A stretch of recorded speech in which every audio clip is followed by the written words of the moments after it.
जय माता दी दोस्तों। वर्ल्ड बेस्ट मैजिक में आपका हार्दिक स्वागत है।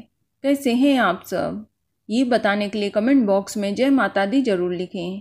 दोस्तों, आज हम बात करेंगे कार्तिक मास में स्नान और व्रत कैसे करना चाहिए। स्नान दान, दीप दान और तुलसी पूजा की सही विधि क्या है। इसके अलावा हम जानेंगे कि कार्तिक मास में आपको क्या करना चाहिए और क्या नहीं करना चाहिए। इस महीने में ऐसी कौन कौन सी चीज़ें हैं जो आपको भूल कर भी नहीं खानी चाहिए। इस वीडियो के माध्यम से आपको कार्तिक मास की संपूर्ण जानकारी मिलेगी। लेकिन अगर अभी तक आपने हमारे चैनल वर्ल्ड बेस्ट मैजिक को सब्सक्राइब नहीं किया है तो जल्दी से सब्सक्राइब करके बेल आइकन दबा दें। साथ ही इस वीडियो को लाइक करें और ज़्यादा से ज़्यादा शेयर करें। तो आइए शुरू करते हैं। दोस्तों, कार्तिक मास हिंदू धर्म में बहुत ही पवित्र महीना माना जाता है। ये चतुर्मास का अंतिम मास है। ये महीना शरद पूर्णिमा के अगले दिन से शुरू होकर कार्तिक पूर्णिमा तक चलता है। कार्तिक माह में विशेष रूप से श्री हरि विष्णु जी की पूजा की जाती है और इस माह में माता तुलसी की भी पूजा का विधान है। पुराणों के अनुसार कार्तिक माह भगवान विष्णु जी का अत्यधिक प्रिय महीना है और भगवान विष्णु स्वयं कहते हैं कि वनस्पतियों में तुलसी, तिथियों में एकादशी और मास में कार्तिक मास मुझे सबसे प्रिय है। इसी कारण कार्तिक मास को विष्णु मास के नाम से भी जाना जाता है। इस पूरे महीने व्रत व तप का विशेष महत्व बताया गया है। जो मनुष्य कार्तिक मास में व्रत व तप करता है उसे मोक्ष की प्राप्ति होती है। आपको बता दें कि कार्तिक माह में स्नान का भी विशेष महत्व है। इसे कतकी स्नान कहते हैं। कार्तिक स्नान अश्विन माह की पूर्णिमा से प्रारंभ होकर कार्तिक पूर्णिमा पर समाप्त होता है और जो लोग इस माह व्रत करते हैं तो वह शरद पूर्णिमा से लेकर कार्तिक पूर्णिमा तक व्रत करते हैं और कार्तिक महात्म्य का एक अध्याय रोज सुनते हैं। परंतु वैष्णव मत का पालन करने वाले व्रती अश्विन एकादशी यानी पापाकुसा एकादशी से ही व्रत और नियम पालन प्रारंभ कर देते हैं तथा वे भी कार्तिक महात्म्य का एक अध्याय रोज सुनते हैं और कार्तिक महात्म्य के सभी अध्याय पूरे होने के पश्चात देवउठनी एकादशी से कार्तिक पूर्णिमा तक रोज भीष्म पंचक की कहानी सुनते हैं। दोस्तों, कार्तिक मास में स्नान दान, दीप दान, कार्तिक महात्म्य की कथा का श्रवण, भजन कीर्तन, तुलसी पूजा, यज्ञ और भंडारा आदि किए जाते हैं। आपको बता दें कि कार्तिक महात्म्य के अनुसार कार्तिक व्रत के 5 मुख्य नियम यानी करने योग्य कार्य माने गए हैं। कार्तिक व्रत में ये 5 नियम पूरे करने बेहद जरूरी माने गए हैं। इन 5 नियमों का पालन करने पर ही कार्तिक व्रत पूरा होता है, जिसमें से पहला ब्रह्म मुहूर्त में स्नान, दूसरा तुलसी पूजन, तीसरा हरि जागरण, चौथा दीपदान और 5वां उद्यापन। दोस्तों, इन 5 नियमों का पालन करने पर कार्तिक मास के व्रत का महाफल प्राप्त होता है, जिससे भगवान विष्णु जी अत्यंत प्रसन्न होते हैं। बात करते हैं पहले नियम की, ब्रह्म मुहूर्त में स्नान। दोस्तों, सूर्योदय से पूर्व ही ब्रह्म मुहूर्त में सैया को त्याग करके शौच आदि कार्यों से निवृत्त होकर किसी पवित्र नदी, तालाब, बावड़ी या कुएं आदि में स्नान करें। और यदि आप किसी नदी या जलाशय में स्नान ना कर सकें तो घर पर ही अपने नहाने वाले पानी में गंगा जल मिलाकर गंगा माता का ध्यान करते हुए स्नान करना चाहिए। दोस्तों, कार्तिक स्नान में व्यक्ति को साबुन आदि का इस्तेमाल नहीं करना चाहिए।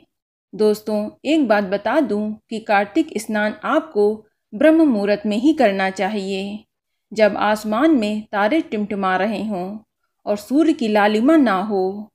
और समय की बात करें तो लगभग सुबह 4 से 4:30 के बीच में स्नान कर लेना चाहिए। ध्यान रखें कि सूर्योदय के बाद किया गया स्नान कार्तिक स्नान नहीं होता। आप सूर्योदय से पहले ही स्नान कर लें। अब बहुत लोगों का सवाल होता है कि कार्तिक स्नान में गर्म पानी से नहाएं या ठंडे पानी से, क्योंकि कार्तिक माह में ठंडी स्टार्ट हो जाती है और इतनी सुबह ठंडे पानी से स्नान करना इतना आसान नहीं होगा। तो आपको बता दूं कि शास्त्रों के अनुसार कार्तिक स्नान हमेशा ठंडे पानी से ही करना चाहिए। लेकिन अगर आप इतनी सुबह ठंडे पानी से स्नान ना कर पाएं तो आप गर्म पानी का इस्तेमाल कर सकते हैं। इसमें कोई भी प्रॉब्लम नहीं है, क्योंकि अगर ठंडे पानी से नहाकर आपकी तबीयत खराब हो गई तो आपका कार्तिक स्नान वैसे भी पूरा नहीं हो पाएगा। इसलिए आप अपनी सुविधा के अनुसार गर्म या ठंडे पानी से स्नान कर सकते हैं।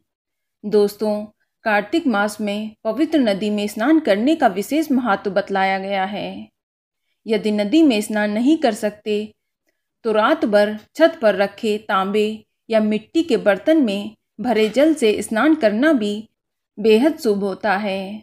साथ ही तुलसी जी के पौधे की जड़ की मिट्टी शरीर पर लगाकर स्नान करना शुभ फलदायक होता है। दोस्तों, स्नान करने के पश्चात आप सूर्य देव को जल अर्पित जरूर करें।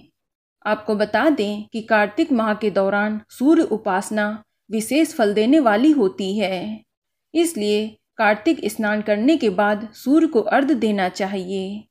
अब आप सोच रहे होंगे कि ब्रह्म मुहूर्त में सूर्य तो उदय हुआ ही नहीं, अब सूर्य को जल कैसे चढ़ाएं? तो आपको बता दें कि हमारे ऋषि मुनि भी ब्रह्म मुहूर्त में उठकर स्नान करके सूर्य को जल अर्पित करते थे। इसलिए ब्रह्म मुहूर्त में भी सूर्य को जल चढ़ाया जा सकता है। आप स्नान करने के बाद पूर्व दिशा की ओर मुख करके सूर्य भगवान का ध्यान करते हुए जल अर्पित करें।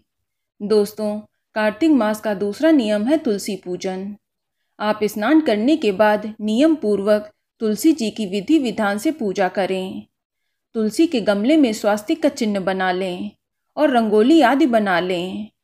अब तुलसी जी का पंचोपचार पूजन करें। एक घी का शुद्ध दीपक जलाएं और तुलसी जी को पीला चंदन लगाएं। दोस्तों, ध्यान रखें कि कार्तिक मास में तुलसी जी को सिंदूर नहीं लगाना चाहिए, क्योंकि कार्तिक मास में तुलसी जी कुंवारी अवस्था में होती हैं और देवउठनी एकादशी के दिन तुलसी विवाह किया जाता है। इसीलिए पूजा के दौरान आप तुलसी माता को सिंदूर की जगह पीला चंदन लगाएं। इसके बाद फूल माला अर्पित करें और भोग लगाएं और तुलसी जी के मंत्र ओम तुलसाय नमः का जाप करें और माता तुलसी की आरती करें और कथा सुनें। दोस्तों, तुलसी जी के साथ पीपल, पथवारी, आंवला की भी पूजा करें और कथा सुनें। इस महीने में तुलसी पूजन करने तथा सेवन करने का विशेष महत्व बताया गया है। वैसे तो हर माह में तुलसी का सेवन व आराधना करना श्रेयकर होता है, लेकिन कार्तिक माह में तुलसी पूजा का महत्व कई गुना बढ़ जाता है। रोज तुलसी पूजा करने के बाद आप दीपक अवश्य जलाएं और एक बात का ध्यान रखें कि कार्तिक माह में तुलसी को बिना स्नान किए हाथ न लगाएं। दोस्तों, तुलसी के पौधे में माँ लक्ष्मी जी का वास माना गया है। इसीलिए तुलसी की पूजा करने पर घर में सुख शांति और समृद्धि बनी रहती है। और अब कार्तिक मास का तीसरा नियम है हरि जागरण। तुलसी पूजा करने के बाद रोज नियम से कीर्तन या जाप करें व कहानी सुने व कहें। तत्पश्चात कार्तिक महात्म्य के एक अध्याय को रोज पढ़ें या श्रवण करें। इस प्रकार अश्विन एकादशी से लेकर कार्तिक एकादशी तक कार्तिक महात्म्य के अध्यायों का पाठ करें। फिर सभी अध्याय पूरे होने के बाद कार्तिक पूर्णिमा तक भीष्म पंचक की कहानी रोज सुने। अब बात करते हैं कार्तिक मास के चौथे नियम की, जो है दीपदान। दोस्तों, यदि संभव हो तो कार्तिक नियम के पहले दिन से ही लगातार एक अखंड दीपक भगवान विष्णु जी के सम्मुख जलाएं। लेकिन अगर ऐसा करना संभव ना हो तो आप रोज दीपक जरूर जलाएं। शास्त्रों के अनुसार कार्तिक मास में प्रमुख काम दीपदान करना बतलाया गया है। इससे सुख समृद्धि मिलती है। कार्तिक महात्म्य के अनुसार भगवान विष्णु ने कुबेर से कहा है कि जो भक्त कार्तिक मास में मेरा पूजन और दीपदान करेगा उसे कभी भी धन की कमी नहीं होगी। कहते हैं कि इस पूरे मास प्रतिदिन किसी पवित्र नदी, तीर्थ स्थान, मंदिर या फिर घर में रखी हुई तुलसी जी के पास दीपदान करना चाहिए। इससे पुण्य की प्राप्ति होती है। आप आकाश दीपदान भी जला सकते हैं। दोस्तों, आकाश दीप जलाने के लिए संध्या के समय रोज एक लंबे बांस के ऊपरी हिस्से पर दीप प्रज्वलित करके बांस को खड़ा कर दें। यह आपके घर में जो भी सबसे ऊंचा स्थान है वहां भी आप एक रोज दिया जला सकते हैं। इसे भी पहले दिन से लेकर अंतिम दिन तक रोज जलाना है।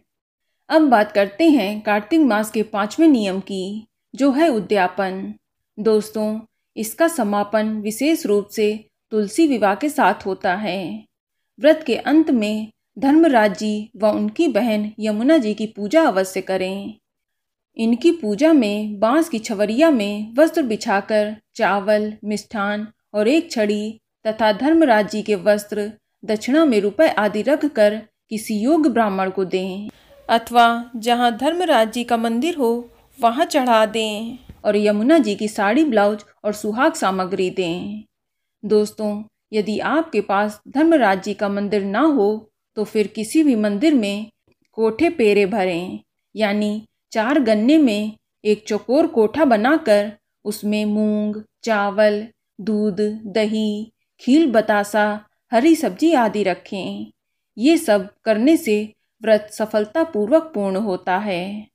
व्रत के अंत में राधा दामोदर का स्वरूप मानकर सामर्थ्य अनुसार 30 ब्राह्मण ब्राह्मणी या फिर किसी एक ब्राह्मण ब्राह्मणी को श्रेष्ठ भोजन कराकर दक्षिणा और वस्त्र आदि देकर उन्हें संतुष्ट करें।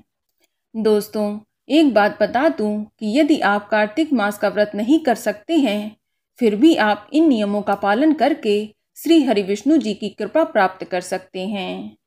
जैसा कि मैंने बताया कि कार्तिक मास में 5 नियम मुख्य माने गए हैं, जिन्हें करने से शुभ फल मिलते हैं और हर मनोकामना पूरी होती है। इसके अलावा कार्तिक मास में 7 परहेज यानी ना करने योग्य कार्य भी बतलाए गए हैं, जिनका ध्यान रखना बेहद जरूरी होता है। तो चलिए जानते हैं इन 7 परहेजों के बारे में। तो पहला परहेज है भूमि पर शयन। दोस्तों, कार्तिक मास में बेड या पलंग में सोने के बजाय भूमि पर बिस्तर लगाकर सोना चाहिए। भूमि पर सोना कार्तिक मास का एक मुख्य काम है। भूमि पर सोने से मन में सात्विकता का भाव आता है। ध्यान रखें कि बिस्तर साफ और स्वच्छ होने चाहिए। दूसरा परहेज है तेल लगाना वर्जित होना। दोस्तों, कार्तिक के महीने में तेल लगाना वर्जित होता है। कार्तिक माह में केवल एक बार नरक चतुर्दशी के दिन ही शरीर पर तेल लगाना चाहिए, लेकिन कार्तिक माह के अन्य दिनों में तेल लगाना वर्जित होता है। और तीसरा परहेज है दलहन यानी दालों का खाना। दोस्तों, कार्तिक के महीने में उड़द, मूंग, मसूर, चना, मटर, राई आदि नहीं खानी चाहिए। साथ ही कार्तिक के महीने में मूली और बैगन खाना अशुभ माना गया है। और अब चौथा परहेज है ब्रह्मचर्य का पालन। कार्तिक मास में ब्रह्मचर्य का पालन अति आवश्यक बतलाया गया है। इसका पालन न करने पर पति पत्नी को दोष लगता है। 5वां परहेज है तामसिक भोजन का त्याग। दोस्तों, कार्तिक माह में मांस, मछली, अंडा, प्याज, लहसुन, अधिक तला मसालेदार खाना नहीं खाना चाहिए। इसलिए कार्तिक मास में केवल सात्विक भोजन ही ग्रहण करें। छठा परहेज है धूम्रपान व मदिरापान निषेध। दोस्तों, कार्तिक मास में धूम्रपान, मदिरापान निषेध है। किसी भी तरह का नशा भी वर्जित होता है। और 7वां परहेज है संयम रखना। दोस्तों, कार्तिक मास में व्रत करने वाले को चाहिए कि एक तपस्वियों के समान व्यवहार करे, अर्थात कम बोले, किसी की बुराई ना करे और अपने मन में संयम रखे, क्रोध ना करे, झूठ ना बोले और किसी का अपमान भी ना करे, चोरी ना करे, किसी भी तरह का पाप कर्म करने से बचना चाहिए। दोस्तों, एक बात का और ध्यान रखें कि जब आप सुबह कार्तिक स्नान करें तो उसके बाद दोबारा सोएंगे नहीं। अधिकांश लोग जल्दी उठकर स्नान व पूजा करने के बाद फिर से सो जाते हैं, तो ये गलती ना करें। इससे आपका शुभ फल नष्ट हो जाता है। साथ ही कार्तिक मास में दोपहर के समय भी सोना वर्जित होता है। इसके साथ ही इस पूरे महीने में किसी दूसरे का दिया हुआ भोजन भी ना करें। भोजन एक बार सायंकाल में तारे निकलने के बाद ही करें। तो दोस्तों, ये थी कार्तिक मास से जुड़ी संपूर्ण जानकारी कि आपको इस पूरे महीने में क्या करना चाहिए और क्या नहीं करना चाहिए। जानकारी पसंद आए तो कमेंट में जय माता दी जरूर लिखें। वीडियो को लाइक करें और ज़्यादा से ज़्यादा शेयर करें। साथ ही चैनल को सब्सक्राइब करें। धन्यवाद।